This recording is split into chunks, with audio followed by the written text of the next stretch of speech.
देशु कोसु परिजन परिवारु, गुरुपद रजहि लाग छरु भारू। तुम मुनि मातु सचिव सिख मानी, पालेहु पुहुमि प्रजा रजधानी। अर्थात देश खजाना कुटुंब परिवार आदि सबकी जिम्मेदारी तो गुरु जी की चरण रज पर है। तुम तो मुनि वशिष्ठ जी माताओं और मंत्रियों की शिक्षा मानकर तदनुसार पृथ्वी प्रजा और राजधानी का पालन रक्षा भर करते रहना।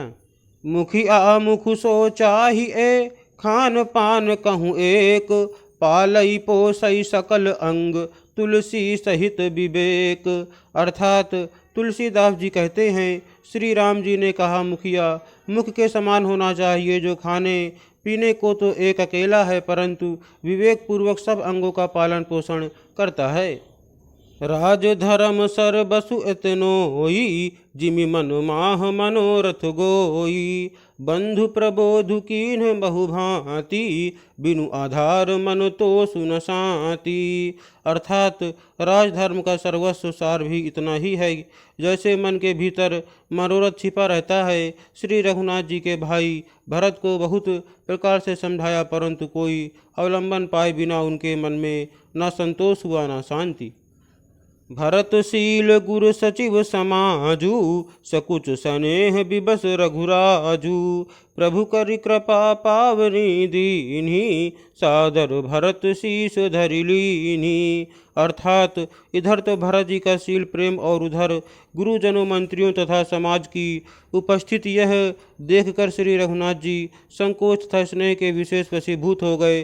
अर्थात भरत जी के प्रेमवश उन्हें पांवरी देना चाहते हैं किंतु साथ ही गुरु आदि का संकोच भी होता है।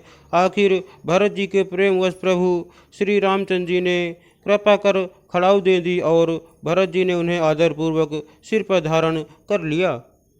चरण पीठ करुणा निधान के, जनु जुग जामिक प्रजा प्राण के। संपुट भरत स्नेह रतन के, आखर जुग जनु जीव जतन के। अर्थात करुणा निधान श्री रामचंद्र जी के दोनों खड़ाऊ प्रजा के प्राणों की रक्षा के लिए मानो दो पहरेदार हैं। भरत जी के प्रेम रूपी रत्न के लिए मानो डिब्बा है और जीव के साधन के लिए मानो राम नाम के दो अक्षर हैं।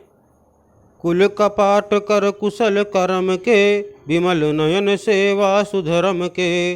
भरत मुदित अवलंब लहेते, अस सुख जस सिय राम रहेते। अर्थात रघुकुल की रक्षा के लिए दो किवाड़ हैं, कुशल श्रेष्ठ कर्म करने के लिए दो हाथ की भांति सहायक हैं और सेवा रूपी श्रेष्ठ धर्म के सुझाने के लिए निर्मल नेत्र हैं। भरत जी इस अवलंब के मिल जाने से परम आनंदित हैं। उन्हें ऐसा ही सुख हुआ जैसा श्री सीताराम जी के रहने से होता है।